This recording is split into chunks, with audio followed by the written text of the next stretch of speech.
Support for WUWM podcast comes from Hop Harvest and Vine and Good Harvest Market in Pewaukee, part of One Destination, combining farm-to-table dining, local craft beers, and organic groceries under one roof. More at goodharvestmarket.com. You're listening to Lake Effect Spotlight from WUWM, Milwaukee's NPR station.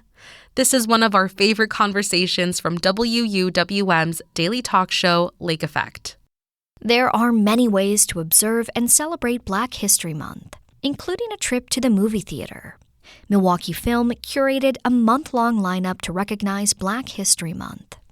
Ty Williams is the Black Lens programmer for Milwaukee Film, and he's handpicked a variety of films you can see on the big screen, which reflect Black icons in fiction. They're all a part of the series Afrofuturism, Fates Beyond Fiction. Williams joins Lake Effect's Audrey Nowakowski to share more. For Black History Month, you programmed a special slate of films all throughout February.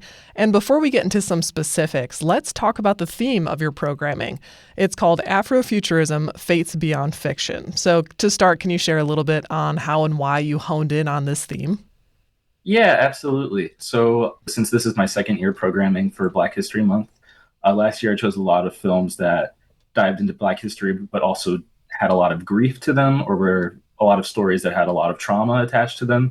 And so I wanted this year to be a little bit more jovial and hopeful. So I chose Afrofuturism, since these movies still contain themes of Black history and conversations about colonialism and things that have happened throughout history to Black Americans, but they also offer a dreaming aspect to them, sort of imagining a better future or dreaming up a better world than the one we currently exist in. So I think that it's a very good theme for right now, this time in history, to sort of not just be doom and gloom, but also inspire hope into people. And that was my goal with choosing these movies.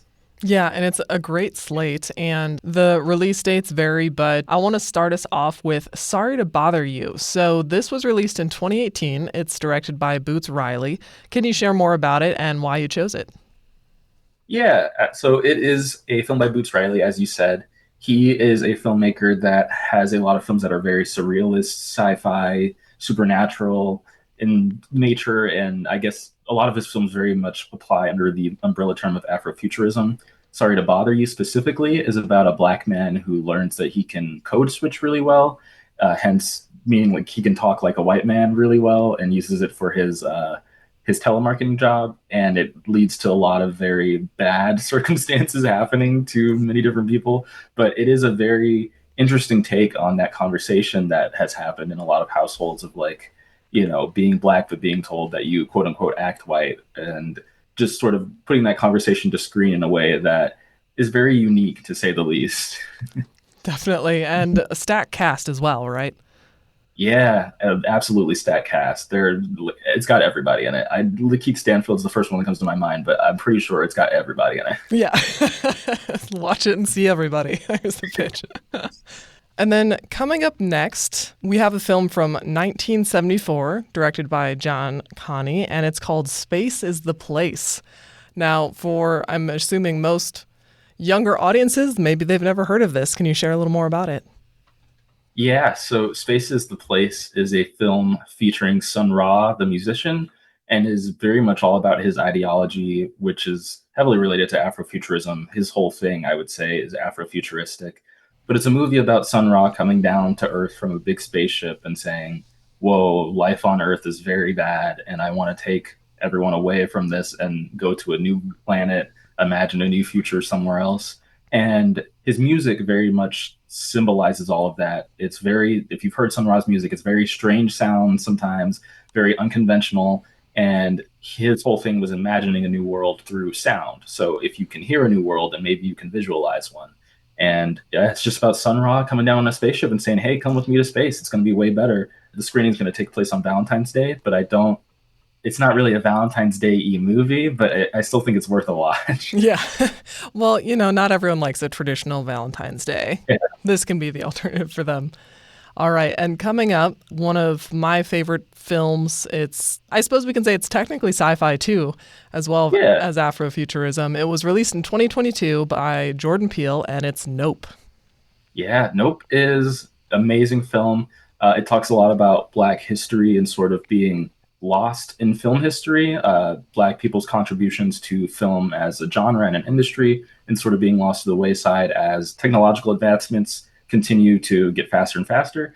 But I like Nope a lot because it talks about so many other things as well, not just within the industry of Hollywood, but just life in general, being separated from your family, the idea of coming together through grief, the primate scene that people think about and how that relates to being a child in the industry.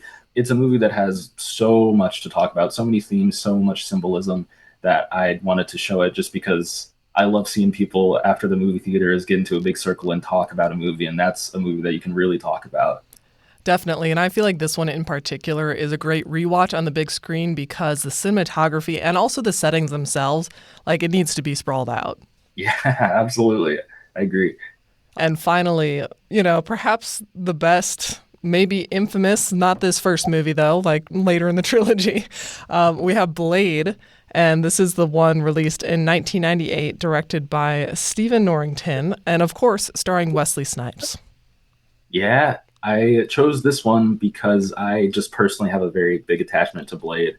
As a character, I think he is amazing representation for young Black men to sort of, as the theme of Afrofuturism calls for, to imagine a future that does not exist here.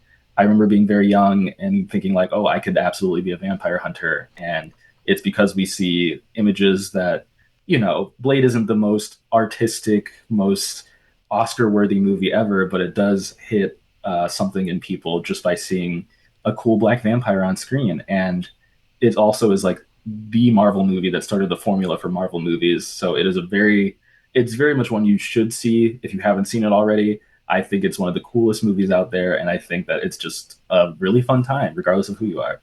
Exactly. And I think for people who maybe aren't familiar but noticed everyone's excitement in Blade's cameo in Deadpool and Wolverine, this is a great way to start the journey to acquaint yourself with this main character. And we're still waiting on that new Blade movie, but, who knows when that'll come out. Yeah, it got canceled. Oh, officially again. Yeah, it's been canceled a few times. Yeah, hopefully somebody revives it again, but I'm holding my breath for that one. Well, in the meantime, we can head to the Oriental to see the original Blade and all the other films that we talked about today. So, Ty, I want to thank you so much for taking the time to join me. Thank you so much for having me again. It's great to talk to you. Space is the place. Space is the place. Ty Williams is the Black Lens programmer for Milwaukee Film, and he spoke with Lake Effect's Audrey Nowakowski. You can find showtimes for the films they talked about at WUWM.com.